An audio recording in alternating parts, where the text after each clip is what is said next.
السلام علیکم دوستان عزیز، من آشیم آماده شد با روغن زهیر بریم دیپ زیره و ما بابایی اسپرم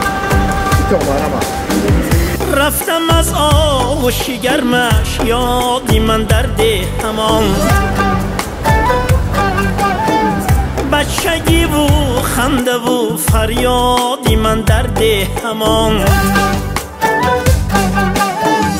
رفتم از آغوش گرمش یادی من درد همان بچگی و خنده و فریادی من درد همان من تنی بیرش آوردم زی کوهستان به شهر من تنی بیرش آوردم زی کوهستان به شهر ریشه من شاخه و بنیادی من درد همان ای ریشه من شاخه و بنیادی من درد همان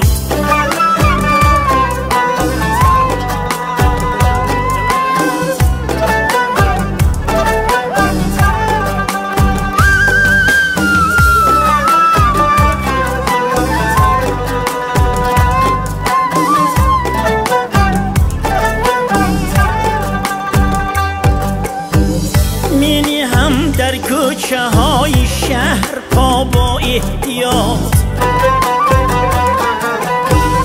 هر طرف جولانی همچون بادی من در ده ماند گر سرودی را سرایم می سرایم زیر لب یک فریادی زیغم آزادی من در